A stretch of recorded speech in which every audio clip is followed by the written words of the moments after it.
been a speaker at Launchpad many times.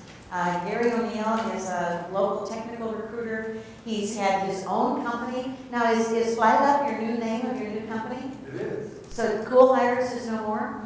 Or do you have that one too? Cool Hires is going to restart soon too. So. Okay. All right. So he'll have Flag Up, Cool Hires. All right. Two different companies, two different people run. So he continues to reinvent himself, and he continues to try to reinvent job seekers and help them be more proactive and more take charge in their own careers. And I'm not going to take one more iota of time of his talk. Any of you who are back in the hinterlands, I can hardly see you. That if you want to move in, we got an entire front row here, so you can be up close and personal with Gary O'Neill. Okay, thank you.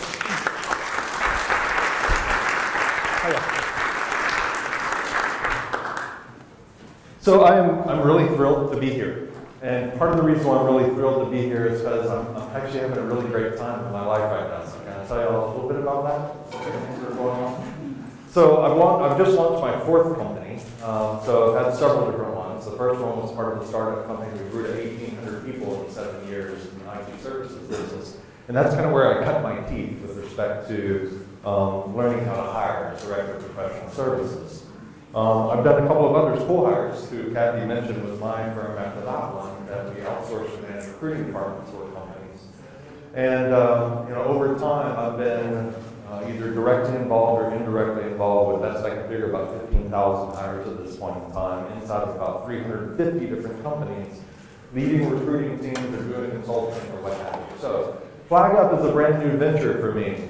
And what Flag Up is doing right now is I'm in the process of writing a book. I'm in the process of launching a podcast. I've got a team who's helping me market it and produce it in the studio, so it's for real. And what it's really going to be all about is the podcast and the book, the working title is called Hiring Wild. And what I'm going to do is really take everything that I know and that I've learned that I possibly can in these first 12 episodes, the first 12 chapters, kind of lay out my thoughts of how hiring really works. Because if you understand how the game is played, it's a whole lot easier to win. So that's what I'm doing. Cool Hires is restarting as well. Cool Hires is a recruiting organization, so we're restarting that to fuel and fund the growth of Flag Up. Flag Up is also putting together an online training program that's going to be sponsored by a couple of different training companies who help people figure out how to do jobs. So I'm a pretty happy guy right now. And the reason why I'm telling you that stuff is that I hope that you'll, what's the right word? I'm going to do something a little bit different today. Normally I come up here and I speak a little bit extemporaneously about some topic that I'm passionate about. I'm going to do that, but I've got an outline of the podcast that I have to record this weekend that I haven't cut really down yet. So I'm going to read through sections of this podcast and we're going to talk about that and go to some questions along the way. Does that sound all right? Sure. Okay, cool. Thanks for your help on that. So a friend of mine a couple of weeks ago, her name is Jody. She called me and she was really frustrated. She's been an independent consultant for a while, but she's really looking to be employed now. And she was frustrated with this one particular experience because she had, I believe, applied for a job, or maybe the recruiter reached out to her, I forget, had gone in for multiple interviews, things were going really well, and then all of a sudden, just dead air. Right? Just dead air. Anybody ever experienced that? Just dead air. Nothing. And so she reached out a couple of different times to the people who she had interviewed with. Dead air. Nothing, right? And so finally, kind of at my urging, she did what I call the takeaway close. If you're in sales, you might know what that is. But sent the message over to the manager's address saying, hey, thanks so much for your time. Would love to keep the door open, but at this point, I assume you won't be interested, and kind of let that go, right? Shortly thereafter, she gets a form letter from someone internal to the organization saying, hey, if you're still interested in this job, we've reopened this, and kind of starts. Right? I got a text from her just yesterday, as a matter of fact. This is like a real life story. Where is it? Here it is. And what she told me was, and I haven't talked to her yet. I'm sorry, it's coming up kind of slow. She said, Gary, hiring is broken. Make it stop. That was at 2:09 yesterday. At 2:25, I said, yes, I'm trying. So That's kind of Jody's story, and there's story after story after story. So in that particular case, what's happening in Jody's head, she begins to tell me all the different things that are probably going on. Oh, this is probably what happened, or this is probably what happened, or maybe in the Canada, they hired somebody and got supposed to again. What the hell happened, right? And I don't think I would go and go to work there anyway, because they treat me, just all this stuff, right? What do you imagine might be going on? What could be going on? Fires. What's that? Putting out fires. Putting out fires. People are super busy, right? What else might be happening? Yeah, might be some kind of reorg going on, right? What else might be? Might be budget problems. What else? Maybe bought out. May have been bought out. So, and I think what happens is Jody's frustrated because she's telling herself all these stories about what's going on. You've never done that before, right? Making up all this stuff.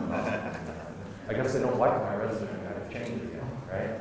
Chances are they didn't see your resume, by the way, so all the time that you spend redoing and redoing your resume, sometimes it's kind of like hiding. But beyond that, I happen to know in this particular case exactly what happened because I know the recruiter. And so I called and I found out. Jody doesn't know this yet.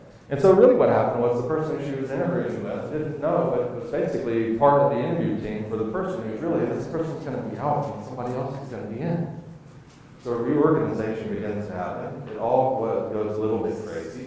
A senior VP finds out that it's going on. They put the whole thing on hold because none of those people were involved in the applicant tracking system. The note that she had sent saying that she wasn't really interested in the opportunity for never made it to the recruiting team. The hiring team doesn't have access to the applicant tracking system, and all that the recruiting team knows now is that a VP now told them to get on that search.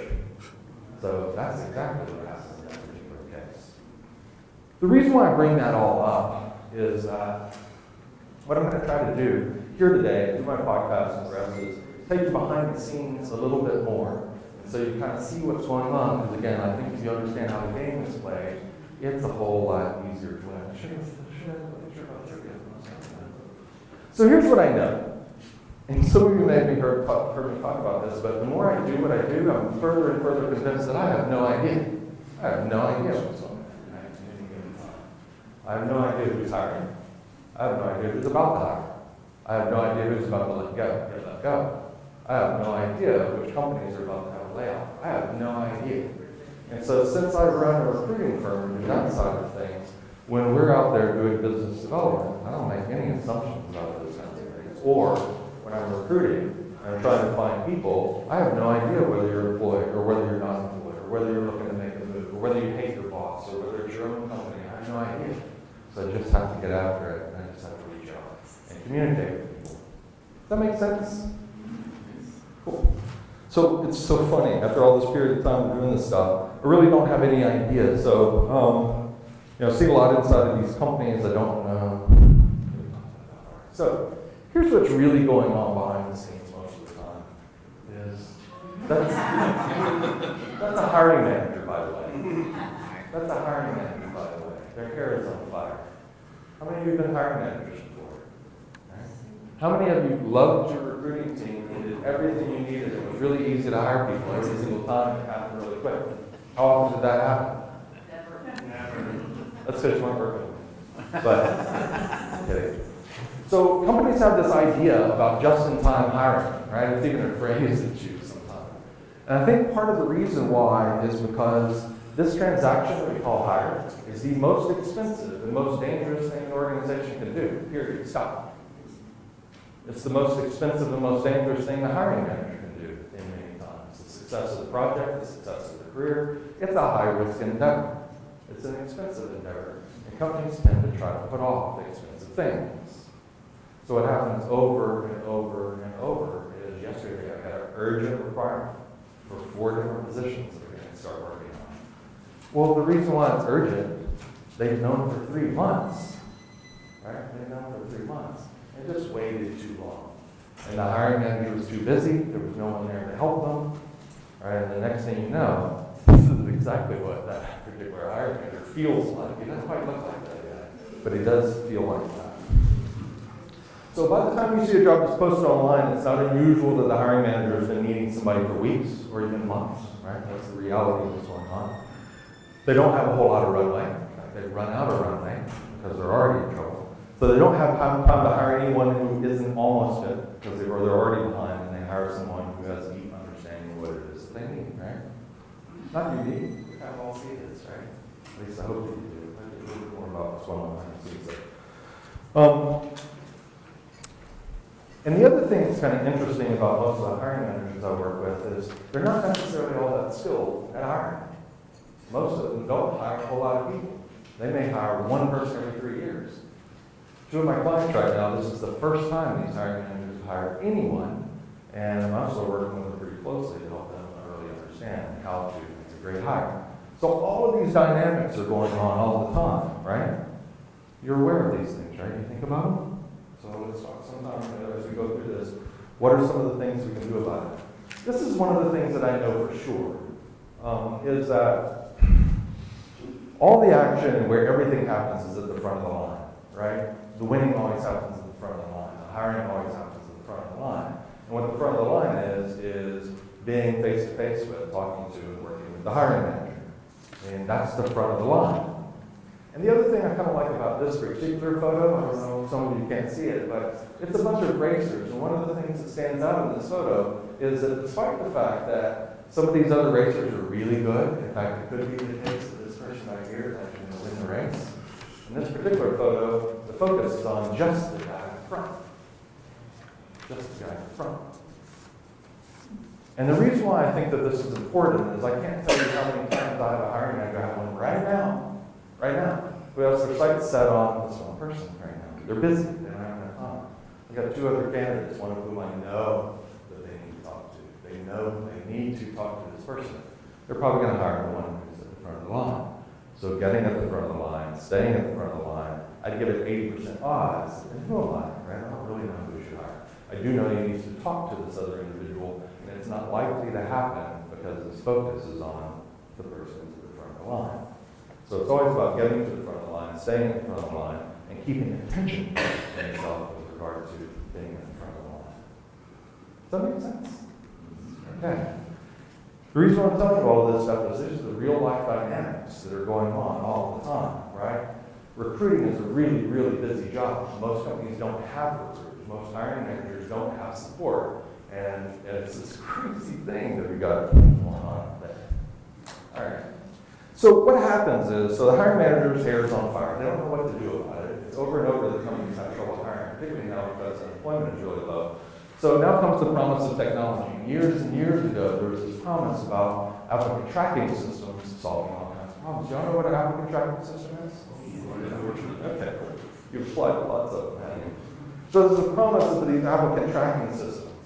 And then applicant tracking systems just become a mess because hundreds of people apply, thousands of people to work with. And the hiring manager, nobody has time to go through and look out, and the HR people don't, the recruiters don't. And so most of the information that ever gets put into those never gets considered. So then what happens is the promise of technology takes us a little bit forward. Y'all all heard the ads for ZipRecruiter, right? Heard those on the radio and such? Okay, cool. So in some of their ads to the hiring side, they'll say as many as 800 applicants off of more than 100 different websites. Really need 800. And we're going to use this resume matching technology to help you make the best hire. Right? Have you thought about that? Enough of you are in technology to kind of think about that. It's an interesting thing. And the reason why it's an interesting thing is you're starting out with something that's called a resume. And a resume is interesting. The best resume you can possibly write, David, is not a great reflection, right? It's just this little piece, and it's very difficult to write one. So you start with that, and essentially these systems do a keyword matching between your resume and a job description, right? So it's kind of interesting. So what happens when this technology, I'm a technologist, by the way, I started my career as a software engineer, I actually worked on some of these tools. So not only are those tools, but what we have out there these days, we have like this has been out there for a long time, but increased amounts of trait-based assessments to look for fit, right? So this thing's kind of interesting to me.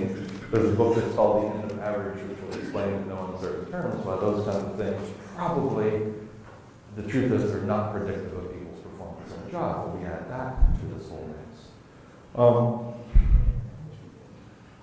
So essentially what's going on out there is that things are crazy, more people are applying. I have a friend of mine who's a product manager inside of a company who, one way, shape, or form, is a job board, let's say, more or less. And their notion of whether or not the new iteration of the product is better than the previous implementation of the product is whether more people apply for each job. Think about that. Does that strike you as funny? Their goal is, right? Their goal is more people apply for each job. It's like, well, okay. I'm not sure how that's helpful because there's still only one job that's going to happen. One person's going to be hired. So what I think they just told me is they want the noise level to go up, right? They want the noise level to go up. So it's kind of interesting, isn't it? Does this stuff make sense? Yes. You wonder why I'm telling you these things? No. Okay, good. So here's some of the other things that happens. Right? I've gone through broken last week. The other thing that we do with the technology is I ask you lots of questions. I ask you for things I don't have the right to ask you for. I ask you to fill out all these kinds of surveys.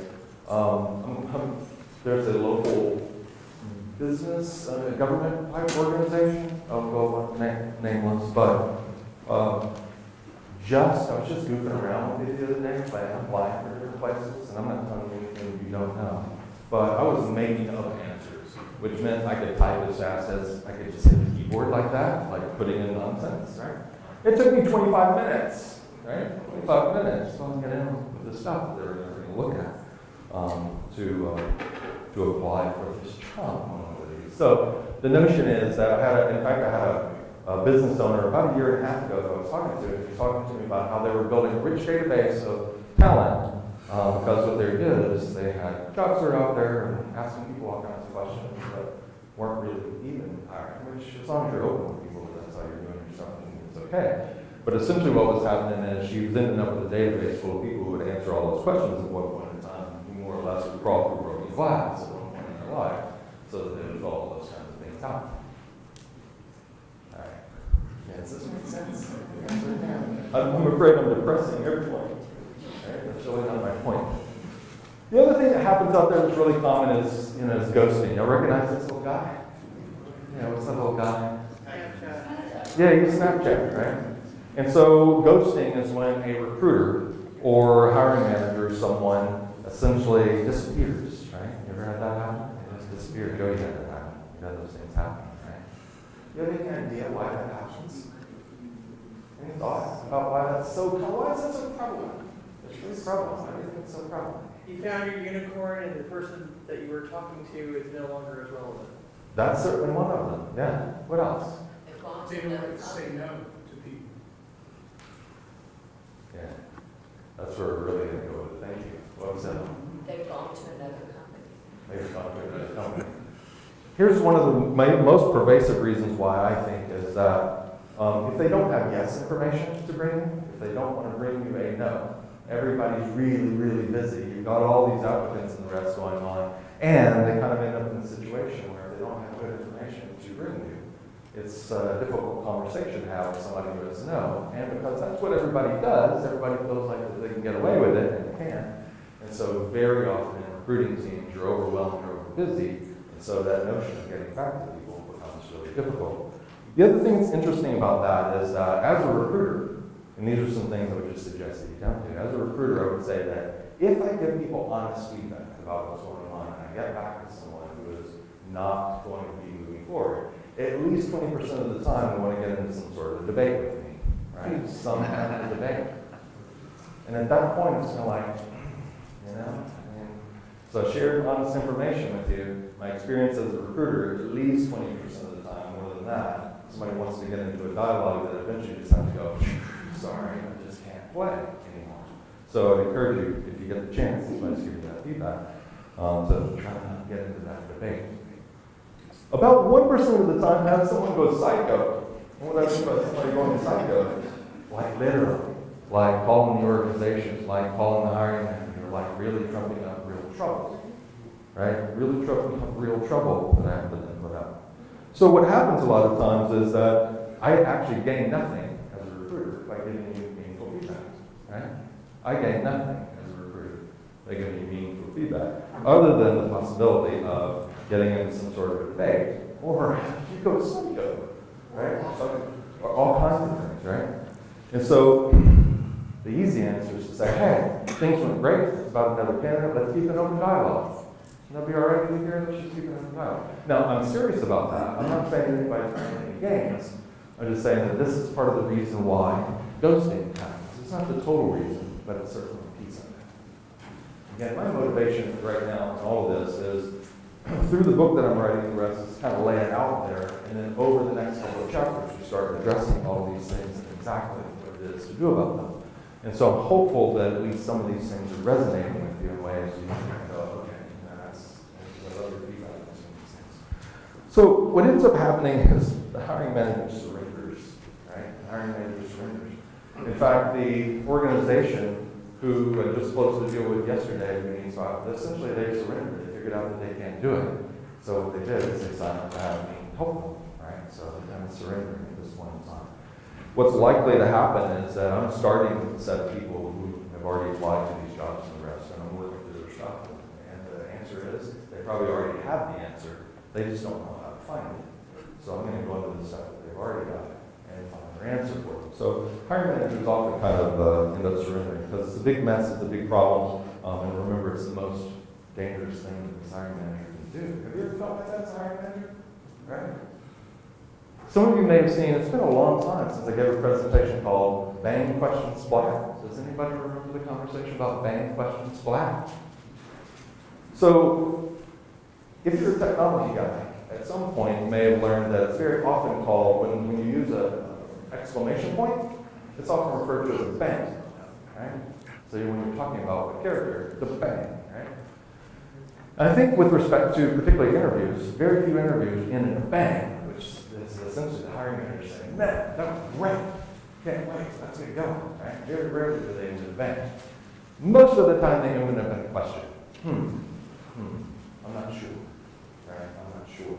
In fact, most hires are hired out of a question, which is called, which of the questions that I have is the least right?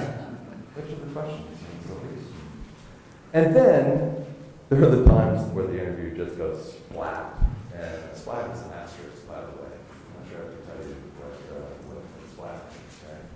So the hiring managers sometimes end up surrendering because they have to wade through all this mess and to settle with somebody that they don't want to have to settle with. So all of this stuff is really to lead to this point, which is, if you didn't already know it, it's really your turn, right? And all of these things where you apply and you wait, and you interview and you wait, and all these things that you do, they're waiting. My friend Jody is waiting, right? She's a friend of mine. She knows you well. I work with her, and she's still waiting. She sent me a message saying, hey, I'm here. I want to hear something back. Well, what else are you doing? Which is kind of to, I forget the gentleman's name, who was talking about that, but really staying busy with it, right? Really staying busy with it. And here's what my notion is in terms of staying busy with it, which is that since a lot of these things that are out there in the world with respect to how the world hires aren't working for you, like applying for jobs, those things aren't working for you. And I don't mean they're just not working as in they're not necessarily moving forward. I mean, they're not there for you. Therefore, hiring organization. Those questionnaires and all those things and those hoops you got to jump through, they're not there for you. They're there for the organization. So I kind of, if it was me, and maybe you've seen me talk about it before, if it was me and I was executing a job search, I'm not sure I would do any of those things. I'm not suggesting that you don't do any of those things, but I'm not sure that I would. And here's what I mean. The gentleman who was up here, what was his name? Who was 5 cents? Ryan. What a great conversation, right? What a great conversation. One of the things one of the things he was talking about at the very beginning was getting your mind right. And here's my version of getting your mind right when it is you're looking to improve your employment situation, to land a job or better your career. To me, getting your mind right sometimes is flipping it around just the opposite way, which is it's not about looking for a job. It's not even about finding a job. It's about finding other people who exist in the community who really truly need your help. Here's what I guarantee you. I guarantee you that there are probably hundreds, if not, for some of you, thousands of people who are in this town right now today who could use your help. In fact, they're looking for you right now. They're posting jobs, right? Some of them are going through their network right now. All kinds of things that these people are really, really busy trying to do, and they've run out of time. Hiring manager I met with yesterday. If two really good accountants in the real estate industry happen to send an email message to him, and that email message landed in his inbox, I promise you I know exactly how fast he would be getting a hold of them. Right? Because if that had happened along the way for him, he wouldn't be hiring me to help him out with his problem. Is this making sense? So my point is, I think that this whole notion of getting your mind right really is about it's not even about jobs, it's not even about employment. It's about finding those people who are out there in the world who you can help. And I'm absolutely serious about it. Which is, what are the problems that you solve? What companies have those kinds of problems? And which people in those organizations specifically are the ones who are responsible for those problems? Now, if I go back to the beginning of this, one of the slides I had was, I have no idea. Right? I have no idea. Because when I talk about this, a lot of times people tell me, well, who's hiring? I don't know if they're hiring now. It's like, well, I don't either. I don't know if they're about to let somebody go. I don't know whether they're about to have a layoff. I have no idea. In fact, if you look at this gentleman's profile, when you used to need a couple of accounts, by the way, if you've been in accounting and real estate and read some trusts and stuff like that, it's tough.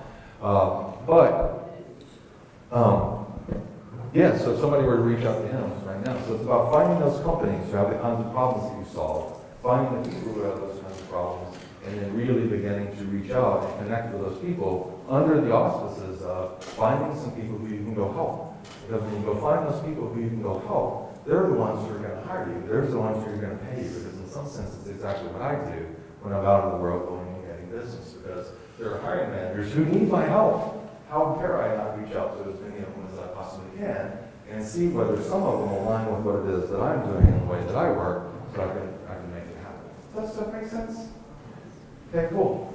You guys are really super quiet about these things. What questions or things might you have along the lines? Because what we can talk about next, kind of the next episode, and I haven't done a great job of reading my podcast, but the next one begins down the process of saying what to do about all this stuff. Right? What to do about all this stuff. This list of 5 is really solid, but I think that it starts with getting your mind right, figuring out that what you're doing is getting really clear about what problem you solve. By the way, if you're not clear on what problem you solve, you're open to lots of things. That's what chapter 2 is really about, which is getting super clear, deciding, figure out what problem you solve, and then go find out where those problems are, and go find those people. Right? When you're talking about what problem you solve, my impression is the vast majority of hiring is kind of what you said on the accountant, but at the next level, in the sense that we want a really great accounting person. A really great accounting person that's done this exact job, and by the way, with these exact tools. And if we don't find the perfect person, it'd be nice to have them, but we might just do nothing. And I don't think knowing what problem you solve necessarily gets you that job. Though if you can do the face-to-face, people hire, when they said the one thing early today, it's getting to that face-to-face. It's talking to the person, getting to the face-to-face. All the technology, all the work that you do, I think if you can't get face-to-face, you probably won't get hired. It is all about getting that. Did y'all hear what John said? Did you hear what John said? So a couple of things about that. So I couldn't agree more on the one hand, and I couldn't disagree more on the other hand. So let's talk about that. So most of the jobs that you see that are open and that you've applied for, and that the ones that you're aware of people hiring for, they're to the point where the hair is on fire, and it is true that they're not an exact fit, because in this particular case, they've gotten themselves in enough trouble that they can't. The other accounts that they have that really know the details are too busy to use someone else. So there was a period of time, because they've got a lot of reports and stuff there to do, and actually have this conversation with people. So as time goes by, it gets harder and harder and harder to do that. So when you find an organization who's close to their hair on fire, then they're going to be super picky about who it is that they're talking to. I think that where the real possibility lies is that when you're looking at businesses, and I know a lot of these too, and a lot of entrepreneurial friends, who have some ideas. Like, I had some ideas for my company, I needed help in recruitment and marketing. I didn't know exactly what it was. I happened to know somebody. My point is that if the job is open and been open for a while, I agree totally. I think that there are times when you can reach out to people, you can find them well in advance of what their need is, and you can find opportunity to bring something to get an opportunity where it might not have existed otherwise because they're not out of runway yet. What I can tell you for sure is that the majority of hiring managers who I know have known for at least 2, sometimes 3 months that they were going to need to bring somebody on board. So if somebody had been, if serendipity had happened to these people a few months ago, and somebody even reasonably close to the accounting job had reached out to them, I know that they would have that conversation with them. The other thing I know for sure is it is about getting to the front of the line and having a conversation, because over and over and over, as a recruiter, I see pieces of paper, these resumes, I know that I can't tell much about that person. And what I do know is that my Greek, I cannot have preconceived notions, right? I can't, none of us can. But what I find is meeting and talking to those people makes all the difference in the world. So it is about getting to the front of the line. So, what else? Do you think, though, that, going back to his point about finding the perfect person, I mean, I'm HR, but I don't have the 3 letters in front of my name. I haven't taken that. But I can do HR circles around a number of people that do have that. Sure. But when I'm applying and they ask the question, do you have those 3 letters in front of your name? And I put no, I'm instantly out of front. So in my, and that, I change it, I always do it, but I've been HR, and, you know, I mean, when you've got 800, and you've got people that, the idea is to get as many as you can, and we're looking for the perfect person, they're gonna squeeze it down to, okay, I want 5 people, and if these 5 have the number or the letters, and he doesn't, we're going for these 5 resumes, then you get those people in front. I still think the goal is the age-old getting in front of somebody, and how do you get in front of somebody nowadays? Because you can't, it's all electronic. Put your resume in. Cool. And that's my problem in trying to get in front. So even if I figure out what my goal is to solve, and I think IBM is the place I want to go, I got to figure out how to get to the IBM person and put my face in front of them. And it's not as easy as it was 30 years ago, where I could go to the door and meet John Smith and say, hi, my name is, and I don't know. That's, how do you do that? Because otherwise, with 800 resumes, I'm a job. Right, exactly. Can you restate the problem? Yeah, right, yeah, thank you. Precisely. So I think what you're saying, the problem is that even when you know what problem you solve, that there are these things that are these oftentimes electronic, specific things that somebody's looking for. If you don't have that checklist, they have enough people that they're going to run through that checklist. So how do you get around that in some sense? Is that a fair enough summary? Fair enough. It's a piece of it, right? It's a piece of it. And there's these big machines, and how do you get in front of the people and all the rest? So first thing I'm here to tell you in terms of response to that is there's no absolute answer. Let me try this. So what I think is when you're talking about that system that the 800 people are going into, and they're looking for that 3 letters, which would be PHR, right? Or what's the new one? I don't remember. There's a bunch of them out right now. What's happening is that very often you have a hiring manager here, and then you have the HR organization over here. The hiring manager is totally frustrated because they're not able to get a hire done. They don't feel like they're getting good services from HR, which recruiting shouldn't be part of HR, by the way. Recruiting ought to be part of operations, so that's a whole different story. So you got an HR team that's over here, and they're running it by the numbers. A lot of times they don't even know the job. They're running it by the checklist kinds of things. They wouldn't know the difference between a scrum master and a product manager and a program manager if their life depended upon it. And so they're dependent upon the systems. Now, HR is unique because they're the ones who are actually running the system, right? So that's a particularly unique situation. I still think it stands the same, which is every hiring manager who I know personally, right now, know anything about, they're frustrated. And most of them, if somebody direct connected with them, they would have a conversation with them. So it's about bypassing all that stuff because it's broken and it doesn't work. I'm not a believer in those things. And since they're not working for you, we're going to work around them. So it is a whole lot of work. But what we do know is, primary tool, easy, first one you go to is LinkedIn. Because what you can know is if you can identify the companies that might have the kind of problems. Now, we won't know the nuances of all the details of what they want, but that doesn't really matter. Because the idea is that when I'm recruiting, I think of candidates as QIA, qualified, interested, and available. Right? Qualified, interested, and available. And of those 3, if I'm trying to evaluate somebody for being qualified, for me to ascertain whether they're interested, or for me to ascertain whether they're available, which is the most expensive for me to do? Yeah. The most expensive and time-consuming is to figure out qualification.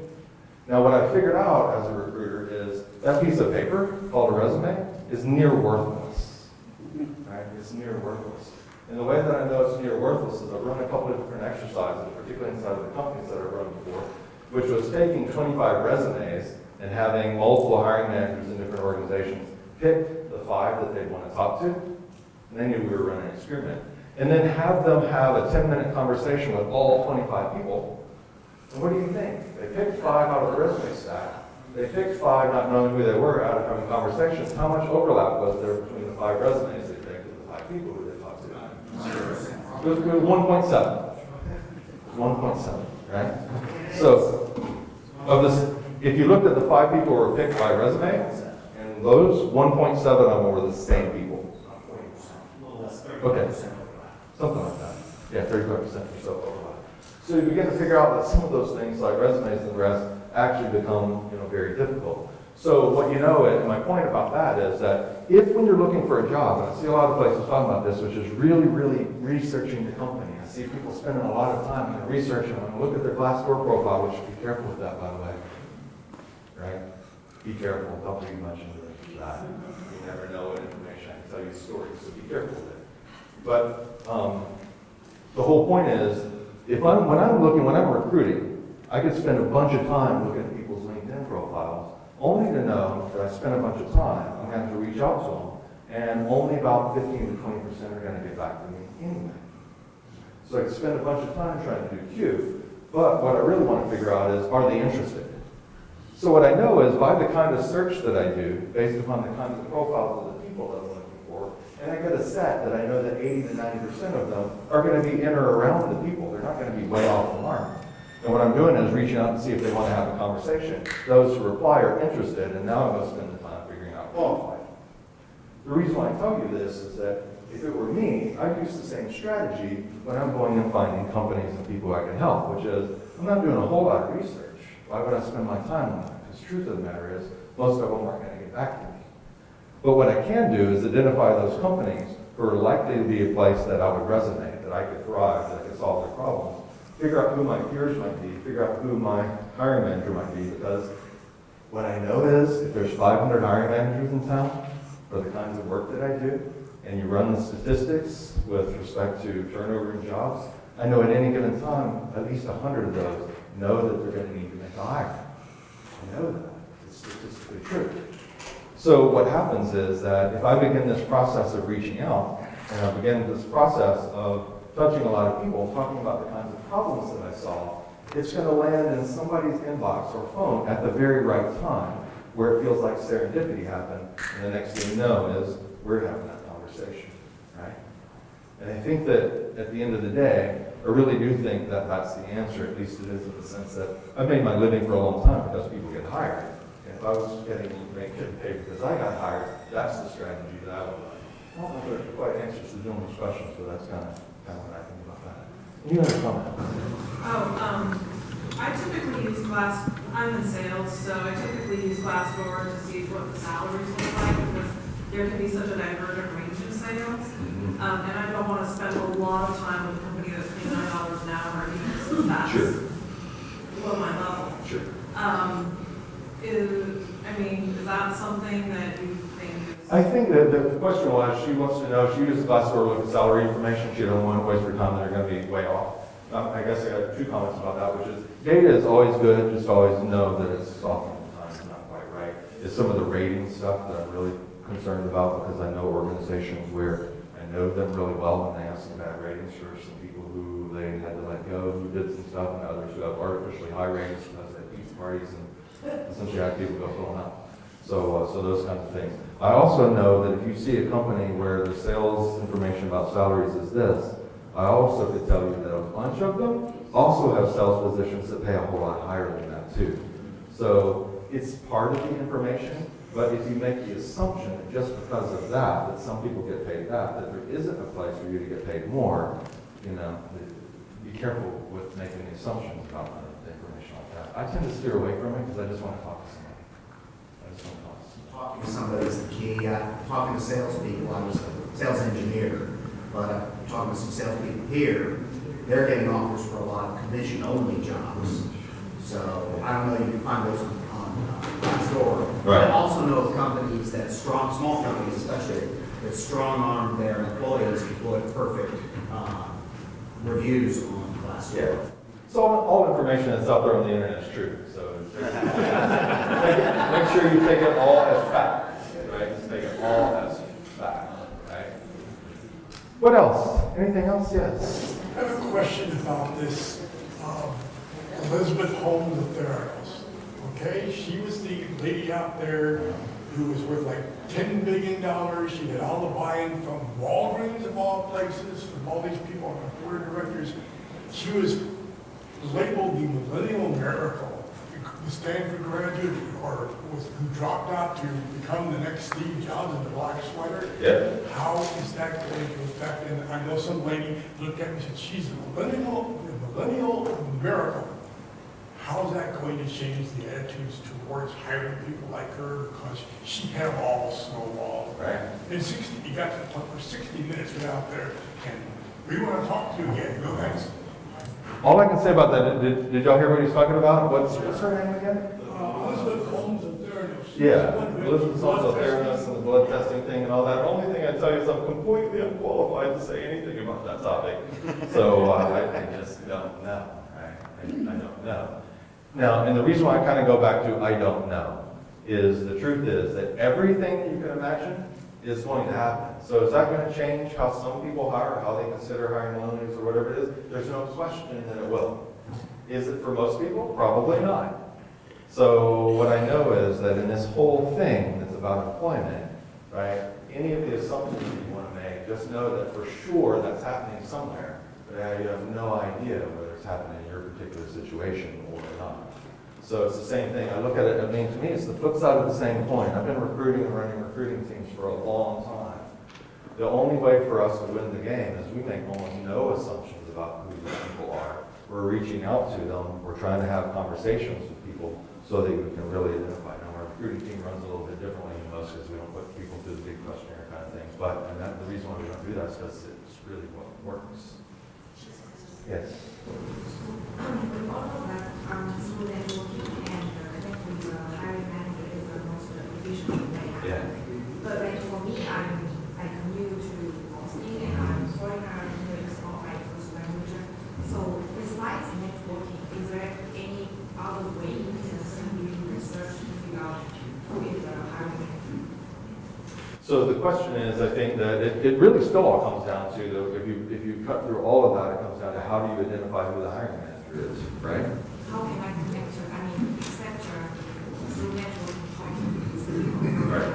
find a hiring manager? Got it. So the question is, besides going out and networking with people, what other ways can you find hiring managers? And my answer to that is that I will happily put together a short video. I'll just go into LinkedIn and I'll show you. If you want to see the video, I'll put the audio on and I'll show you. And I'll send that link to you. But the answer is that the way that I do it is first identify the companies, right, who have the kind of problem that I might solve. Then I'm using LinkedIn, I'm identifying the people who work in that company in my area. I'm narrowing it down, I'm figuring out who are some of the people who are likely hiring managers, as well as who are some likely peers, as well as some of the people who are in HR. So I'm identifying 3 or 4 people inside of each of those organizations. And then after that, I have a communication campaign that happens after it. But that's a primary tool for doing that. And what you can also do on that is that for you to be able to send email messages, which by the way, lots of email from LinkedIn gets filtered into people's trash, right? Because they get so much stuff from LinkedIn. I've quit communicating, first communication through LinkedIn because the hit rate is so low. And so you can use some tools to find people's email address and phone numbers, and that works a whole lot better. So I'll put together a video and show you how to do some of those things. Perfect. Thanks, Gary. Because I remember you talked about the name. Yeah. Sounds good. There's a bunch of them. Hi. So I hear you and everyone, there seems to be broad consensus that job hiring is profoundly broken. And I hear ideas about how to within the system doing these small things. I'm just curious whether you have any radical ideas about how maybe we could just do it better. Great. If anyone here knows me well, you know I've got radical ideas about everything. I do, but here's what I know, is I don't think that except for the clients who I work with, I can't change the game. I spent a lot of my career trying to tilt at that windmill, and there's so much momentum behind it, and there's so much money behind it, and there's so many purveyors of things like DISC and these different assessments that I'm totally fundamentally opposed to, and I think they cause real problems. And these outcome trackers, there's so much money and so much sales behind that. And the other thing is because hiring is so high risk, that hiring managers who are using these tools are able to better more than ever abdicate themselves from real responsibility for the quality of the hire that they've got. That momentum is not likely to change. So I think the better answer is how do we work within the existing system, hack the existing system, take advantage of its brokenness, and use it to our advantage. So I can do it for a few clients. I'm not sure that I can change it in the large. I don't know, I mean, that seems defeatist to me, but these, I don't know, that's a conversation for later. Yeah. I'd love to have that conversation. I do have some ideas around it. I just don't know how to, so we can talk about that. Yes, sir. You know, it's changing a little bit because one of the things I am seeing a lot of is employers are not asking you how much experience you have or how well qualified you are. Yeah. You know, because they check that on background any which way. Right. And now they're asking you to tell us about your passion, tell us a little bit about you, tell us about what it is you are going to bring, you know? Yeah. So it's changing now, this is saying, if you want to be part of the culture, tell us how you want to fit into this culture. No question about that. So what he was saying back there is there are a lot of organizations that are looking for your passion, they are looking for your drive, and not just necessarily skills and experience quite so much. It'd be interesting to see how it's shifting, but I think that some of these dynamics that we're talking about, a few of these are permanent waves that are going to more or less exist out there, and they're going to shift to one degree or another. It's probably about time to get things wrapped up. You have a question? I was going to ask you, you started 5 successful businesses and hired a bunch of I've people. started 3. 3. One failed miserably. One did great, one did okay, and this is number 4. Okay, and so you got any wisdom that fits in 1 minute? Wow.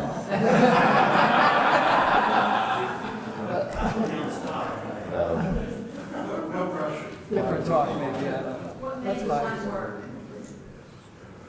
The thing that made the one work was that and the others we just had bad timing. We did this thing. But the thing that made ParaNet work, and that was the one that grew from 7 years from startup to 1,800 employees it's the only organization I've worked with that we truly and absolutely worked in the best interest of the people who work for our company.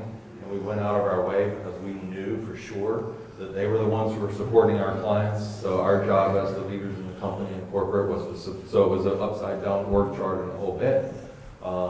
We made sure that we sent paychecks to their house so that their significant others saw those, because even with direct deposit, they don't always see them. We sent things to the house so that the family actually saw the involvement that we had in the kinds of organizations we were. So the short answer was we did everything we possibly could to honestly act in the best interest of the people who work for our organization so that there wouldn't be a better place for them to work.